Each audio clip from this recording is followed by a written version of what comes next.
नमस्कार। आज इस वीडियो में हम बात करेंगे ईएलएसएस टैक्स सेवर फंड्स के बारे में। आप में से काफी लोग जो है जानते भी होंगे इनके बारे में। इक्विटी लिंक्ड सेविंग स्कीम्स होती हैं जिनमें निवेश करके जो है आप अपने टैक्स बेनिफिट उठा सकते हैं। According to 1961 act of income tax department section 80C के अंदर है जो आप 46,800 तक का जो है एनुअली बेनिफिट टैक्स बेनिफिट जो है इन स्कीम से निवेश करके आप जो है बचा सकते हैं, फायदा उठा सकते हैं। तो आज की इस वीडियो में हम जानेंगे ईएलएसएस टैक्स सेवर फंड्स के बारे में। और अभी कुछ पिछले समय से जो है Motilal Oswal tax saver funds भी काफी चर्चा में चल रहा है, जिसने कि 54% के आसपास जो है रिटर्न्स एक साल में डिलीवर की हैं। और भी काफी अच्छे जो फंड हैं जिन्होंने एक साल में काफी अच्छी परफॉर्मेंस की है अकॉर्डिंग टू देयर बेंचमार्क। तो ये सबसे बड़ी बात होती है कि बेंचमार्क को जो है फंड जो है स्कीम में जिसमें हमने इन्वेस्टमेंट कर रखा है वो आउट परफॉर्म कर रहा है या नहीं कर रहा। तो अभी हाल फिलहाल में Bajaj Finserv ELSS tax saver fund का भी इशू है जो ओपन हुआ है, उसके ऊपर भी मैंने वीडियो बनाई हुई है, आप चेक कर सकते हैं। और आज हम इस वीडियो में Motilal Oswal tax saver fund के बारे में बात करेंगे। तो चलिए सबसे पहले हम जानते हैं ईएलएसएस टैक्स सेवर फंड्स के बारे में। कुछ आपको बातें जो है पता होनी चाहिए। हम बात करें कुछ एडवांटेज के बारे में कि क्या बेनिफिट्स जो होते हैं आप ईएलएसएस फंड्स में इन्वेस्ट करते हैं। तो शॉर्ट लॉक इन पीरियड होता है, कोई लंबा जो है लॉक इन पीरियड नहीं होता, जैसे कि नेशनल पेंशन स्कीम्स में काफी समय का जो लॉक इन पीरियड रहता है। और इन्वेस्ट भी आप जो है एसआईपी या लमसम के मोड में कर सकते हैं। आप 500 रुपए से जो है इसमें इन्वेस्टमेंट स्टार्ट कर सकते हैं।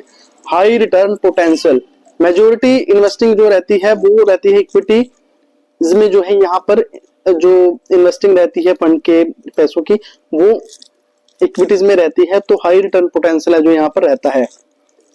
Tax benefit under section 80C of the income tax act 1961 can save tax up to 46,800 by investing 1,50,000 पर फाइनेंशियल ईयर। तो जैसा कि मैंने आपको बता दिया कि आप 1.5 लाख रुपए पर फाइनेंशियल ईयर इन्वेस्ट करके जो है 46,800 रुपए तक है जो इसमें आप सेव कर सकते हैं। अभी कुछ आप लोग ये भी सोच रहे होंगे कि अगर आप थोड़े पैसे निवेश करते हैं तो क्या हमें टैक्स बेनिफिट नहीं मिलेंगे।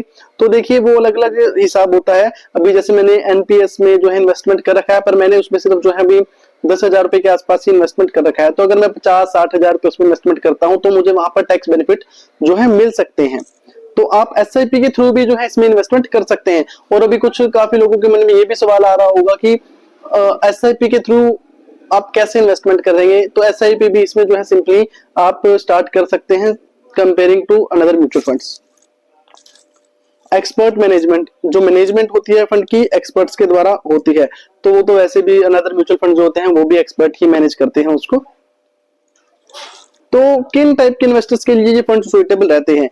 इन्वेस्टर्स जो कि टैक्स बेनिफिट उठाना चाहते हैं और जो लंबे समय के निवेश के लिए सोच रहे हैं, 3 से लेके ज्यादा समय का जिनका अपना विजन है इन्वेस्टमेंट करने का, वो लोग इनमें इन्वेस्टमेंट कर सकते हैं और टैक्स बेनिफिट भी यहाँ पर उठा सकते हैं। जो एलोकेशन रहती है इन स्कीम्स की वो 65% से ज्यादा की जो है इक्विटी में रहती है और इक्विटी रिलेटेड सिक्योरिटीज में रहती है।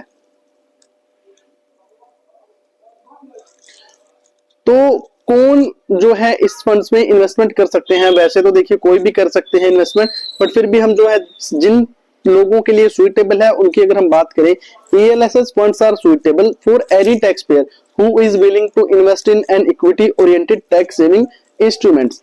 ELSS funds are very suitable for the salaried class as they have a regular source of income and need to tax saving investment every year।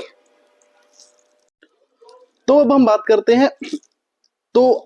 करते हैं Motilal Oswal tax saver fund के बारे में।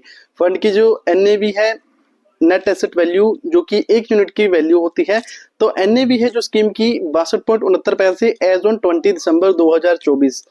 Rating है जो वैल्यू सर्च की तरफ से 4 रेटिंग है जो इस फंड को दी गई है। स्कीम में जो रिस्क है वेरी हाई है। जैसा कि आप जानते हैं कि इक्विटी और इक्विटी रिलेटेड सिक्योरिटीज जो होती हैं इनमें रिस्क वेरी हाई रहता है। और फंड का एक्सपोजर भी है जो 65% से ज्यादा इक्विटीज में है। स्कीम का जो एयूएम है, एसेट अंडर मैनेजमेंट, 4186.93 करोड़ रुपए स्कीम का एयूएम है। एक्सपेंस रेशियो स्कीम में जो है 0.65% स्कीम का एक्सपेंस रेशियो है। और जो फंड की कैश होल्डिंग है 0.72%। ये भी एक काफी अच्छी बात है। जब आप फंड को एनालाइज करते हैं अपने लिए तो कैश होल्डिंग भी फंड की देख लेनी चाहिए, जिससे कि रिडम्पशन का कभी जो है दौर आता है तो उसमें जो है फंड मैनेजर को प्रेशर नहीं होना होता स्कीम के अंदर। स्कीम में जो एक्सिट लोड है नील है, जैसे कि आपको पता है कि 3 साल तक का लॉक इन पीरियड है, तो 3 साल के बाद है आपको किसी भी प्रकार का एक्सिट लोड देने की नीड नहीं है। स्कीम का जो बेंचमार्क है निफ्टी 500 टोटल रिटर्न इंडेक्स इस स्कीम का बेंचमार्क है। रिटर्न है जो स्कीम ने एक साल में रिटर्न 53% की रिटर्न है जो डिलीवर की हैं, शानदार रिटर्न जो है डिलीवर की हैं। यानी कि अगर आपने 1 लाख रुपए इसमें इन्वेस्टमेंट किए होते तो 53,000 रुपए का आपको बेनिफिट होता। आपकी जो वैल्यू 1 साल बाद होती 1,53,000 रुपए की होती, पर आप उसको रिडीम नहीं कर सकते थे। मैंने आपको जैसे कि बताया 3 साल का lock in period in schemes में होता है और 3 इयर्स की रिटर्न्स हैं जो 123% के शानदार रिटर्न्स हैं जो इस फंड ने डिलीवर की हैं। इन्वेस्टमेंट होरिजन मतलब कि मैंने आपको बताया कि 3 साल से ज्यादा के लिए अगर आप इन फंड्स में इन्वेस्टमेंट करना चाहते हैं तो ही कीजिए। ऐसा ना हो कि आप कहीं से पैसे लेके इसमें इन्वेस्टमेंट कर दें और फिर आप 3 साल तक हैं जिसमें देखते रहें। फंड मैनेजर के बारे में मिस्टर राकेश सेठी जी, जिनको कि 13 साल से ज्यादा का एक्सपीरियंस है ट्रेडिंग में और इक्विटी और डेट सेगमेंट में, एक्सचेंज ट्रेड फंड मैनेजमेंट में। तो 13 साल से ज्यादा का जो है इनको राकेश सेठी जी जो कि इस फंड को मैनेज कर रहे हैं उनको एक्सपीरियंस है डेट सेगमेंट में, एक्सचेंज ट्रेड फंड मैनेजमेंट में इनको एक्सपीरियंस है।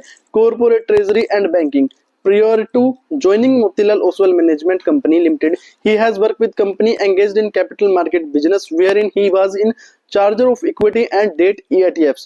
तो Motilal Oswal asset management join करने से पहले वो जो काम करते थे कैपिटल मार्केट बिजनेस, जहां पे वो इक्विटी और डेट एक्सचेंज ट्रेडेड फंड्स को मैनेज करते थे।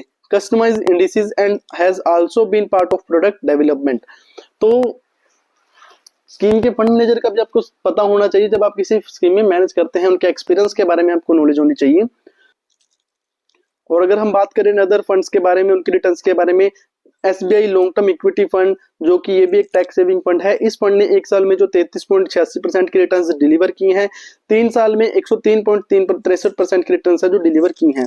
HSBC ELSS tax saver fund ने एक साल में 37.85% की रिटर्न्स डिलीवर की हैं। White Oak ELSS tax saver fund ने एक साल में 33.7% की रिटर्न्स है जो डिलीवर की हैं।